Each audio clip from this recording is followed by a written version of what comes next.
안녕하세요. 대학 청년부 친구들 어떻게 한 주간 잘 지내셨나요? 우리 저번 주에 이제 오프라인 예배로 함께 했는데 생각보다 많은 친구들이 함께 해줘서 좀 얼마나 놀랍고 감사한 시간이었는지 모릅니다. 오늘은 이제 온라인으로 진행이 되고 다음 주는 또 이제 오프라인으로 예배가 진행이 되니 다음 주도 많은 친구들이 함께 모여서 예배드리고 교제 나누는 시간을 가졌으면 좋겠습니다. 오늘은 이제 사과, 영원한 존재에 대해서 나눠보려고 합니다. 우리가 저번 주에 이제 잠깐 나눠봤었는데 성경 말씀을 보면 사람은 이 땅에서 살아가기 위해 존재하는 것이 아니라 영원히 존재하도록 지어졌다라고 이야기를 하면서 지금의 삶은 다음의 삶을 위한 준비 과정이다라고 이야기를 나눴을 거예요. 우리 전도서 3장 11절을 함께 읽어봤으면 좋겠습니다. 우리 전도서 3장 11절 말씀 함께 읽어볼까요? 네, 같이 읽겠습니다.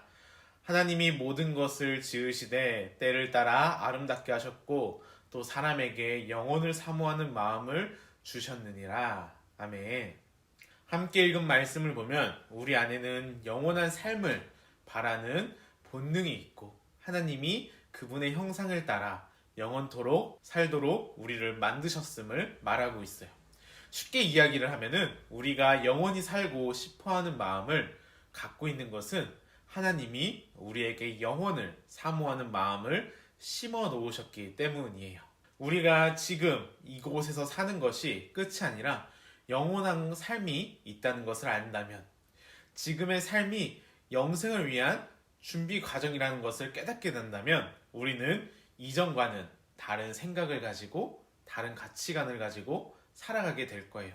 왜냐하면 우리가 지금까지 준비하고 노력했던 것이 사실 이 땅 위에서 살아가기 위한 것이기 때문이죠. 이 땅 이후에 영원한 삶이 기다리고 있다는 것을 깨달았을 때 우리가 지금 하고 있는 많은 활동들과 또한 내가 가지고 있는 멋있는 그런 목표 그리고 중요하게 여기는 돈 아니면 다른 많은 문제들에 대한 생각이 바뀌게 되고 또한 하나님과 가까워지면 가까워질수록 이 땅의 다른 것들이 앞에서 말했던 활동과 목표와 돈과 많은 문제들 이러한 이 땅의 모든 것들이 사소하고 작아 보이게 될 거예요. 근데 만약 지금 이 땅에서의 삶이 우리의 삶의 전부이라면 아마 인생을 즐기라고 할 수 있을 것 같아요. 착하고 도덕적으로 살아야 하고 자신의 행동에 반드시 책임감을 가지는 생각을 할 필요도 없을 거예요. 그리고 그것이 가져올 결과에 대해서도 걱정할 필요는 없겠죠. 하지만 우리는 이 땅에서의 삶이 끝이 아니다라는 것을 알고 있어요. 영원한 생명, 영원한 삶이 우리를 기다리고 있어요. 이러한 것을 깨달았을 때 우리는 영혼의 빛 가운데서 살아갈 거예요. 우리가 영혼의 빛 가운데서 살면 우리의 가치관이 변하게 돼요. 시간과 돈을 조금 더 현명하게 쓰게 되고 명예나 부 또는 일의 성취감이나 쾌락보다는 인간관계와 인격에 더 많은 비중을 두게 될 거예요. 또한 유행을 따르고 이렇게 대중적인 사람들의 가치관을 받아들이는 것이 별 의미 없는 일이라는 것을 깨닫게 되죠. 빌립보서 3장 7절에 보면은 나는 한때 이 모든 것이 매우 중요하다고 생각했다. 하지만 이제 그리스도가 우리에게 해주신 것 때문에 그것들을 아무 쓸모없는 것으로 여기게 되었다는 이 바울의 고백처럼 우리의 삶의 우선순위를 분명히 알게 될 거예요. 하나님은 이 땅에서 우리의 삶의 목적을 가지고 계시지만 그것이 이곳에서 끝나는 것이 아니에요.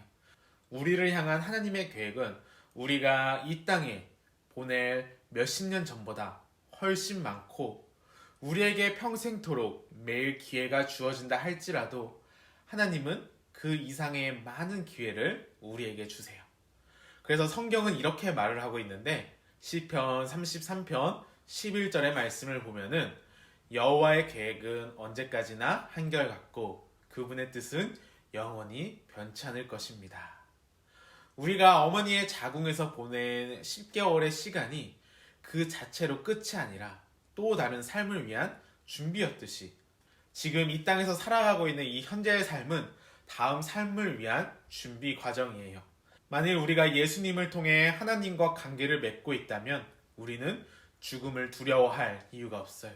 왜냐하면 죽음은 끝이 아니라 영생으로 들어가는 문이기 때문이에요. 이 땅에서 보내는 마지막 순간이 되겠지만 그것이 우리 존재의 마지막 시간은 아니다라는 거죠. 삶의 끝이 아닌 영원한 삶을 새롭게 시작하는 날이 될 것이다 라는 거예요. 그래서 히브리서 13장 14절 히브리서 13장 14절의 말씀을 보면은 이 세상은 우리의 집이 아니다. 우리는 하늘에 있는 우리의 영원한 집을 기대하고 있다. 하나님과 영원히 함께하는 것은 어떠한 삶일까요? 솔직히 우리의 머리로는 하나님 나라에 대한 모든 것을 이해할 수는 없어요. 그래서 고린도전서 2장 9절에 보면 기록된 바 하나님이 자기를 사랑하는 자들을 위하여 예비하신 모든 것은 눈으로 보지 못하고 귀로 듣지 못하고 사람의 마음으로도 생각지 못하였다 함과 같으니라 라고 말하고 있습니다. 그래도 하나님은 우리에게 말씀을 통해 영혼의 모습을 아주 조금이나마 이렇게 보여주셨는데 더 이상 고통과 아픔이 없는 천국에서 우리는 사랑하는 믿음의 형제 자매들과 만나고 영원히 깨어지지 않는 하나님과의 끝없는 사랑의 관계를 맺고 살아가게 될 거예요. 자, 오늘 함께 나누는 내용을 한번 정리해 볼까요? 오늘 함께 나눈 내용을 보면은 우리는 영원히 존재하도록 지어졌어요. 지금의 삶은 다음의 삶을 위한 준비 과정이다 라고 이야기를 했죠. 영혼의 빛 가운데 살면 우리의 무엇이 변한다고 했죠? 우리의 가치관이 변하게 된다라고 했어요. 그리고 마지막으로 지금 그리고 여기를 넘어선 영원한 삶이 있다는 것을 우리는 기억하며 살았으면 좋겠습니다. 오늘 함께 외울 말씀은 요한일서 2장 17절입니다. 요한일서 2장 17절 우리 함께 읽어볼까요? 같이 읽겠습니다.